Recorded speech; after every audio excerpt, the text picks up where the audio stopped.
Sementara tauhid 3 ini ada kesalahan, baik kesalahan asas atau kesalahan non asas. Contoh yang kesalahan asas adalah tidak pernah dijelaskan dalam kitab-kitab salafi yang menyatakan bahwa para nabi ini hanya berdakwah tauhid uluhiyah saja. Boleh dibuktikan mana ucapan ulama yang secara yang kedua, kemudian kesalahan asas adalah bahwa mengira Abu Jahal dan Abu Lahab ini bertauhid rububiyah, dan ini tidak pernah diucapkan oleh ulama manapun. Boleh buktikan ucapan mana yang mengatakan bahwa Abu Lahab, Abu Jahal, musyrikin Arab bertauhid rububiyah? Tak ada. Oke. Kemudian mengatakan bahwa orang kafir ini beriman, ini bercanggah dengan takrif definisi Wahabi sendiri. Kenapa?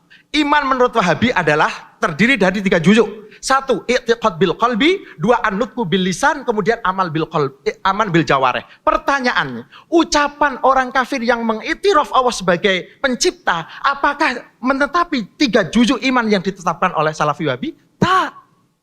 Dan saya sudah tanyakan kepada kawan-kawan kita Wahabi, pun mereka tidak mampu menjawab dengan baik masalah ini.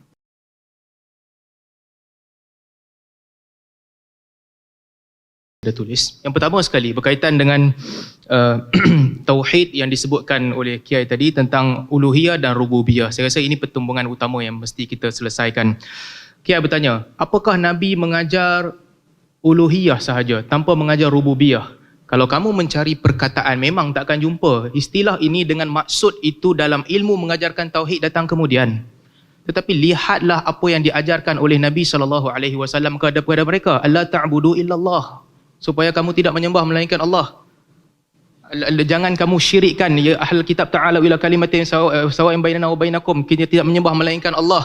Nabi tanya kepada sahabat, kam rabb tu'bad yaum, berapa banyak Tuhan disembah hari ini? 7, 1 di langit, 6 di bumi. Nabi kata, siapa yang kamu harapkan? Raghbatan wa rahbah. Dia kata di langit. Nanti kau masuk Islam, kamu datang jumpa aku. Ini semua menunjukkan bahawa dia orang tak ada masalah dengan mengiktiraf kewujudan Allah Subhanahu wa taala. Jelas, kalau buang jauh sedikit sudut bahasa, memang betul Nabi SAW tidak kata ke orang, akuilah bahawa Allah tu wujud. Tak ada. Tak ada.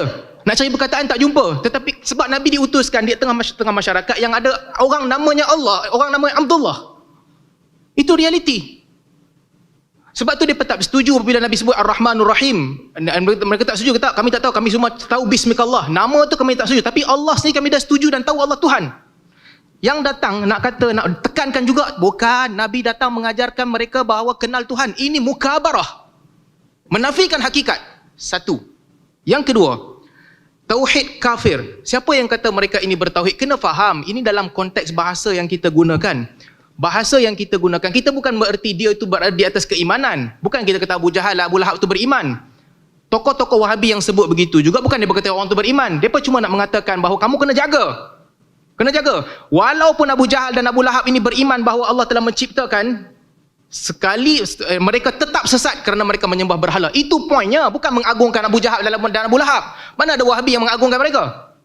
Konteks perkataan tu perlu dilihat. Yang ketiga, ini saya bimbang Kiai bila duduk lama dengan Ustaz Engku, Kiai belajar dengan Ustaz Engku kaedah untuk bermain-main pusing bahasa. Kiai kata, Wahabi sendiri pun tak beriman bahawa mereka ini ada tauhid. Sebab iman pada Wahabi ada 3 perkara. 1, iqrar. Yang kedua, nutq. Yang 3, amalan. Contohnya, iman dalam konteks ni bukan maksudnya iman yang hakiki. Itu bukan maksudnya. Bila berkata mereka beriman dengan tauhid rububiyah, artinya mereka percaya tauhid rububiyah. Jangan main bahasa.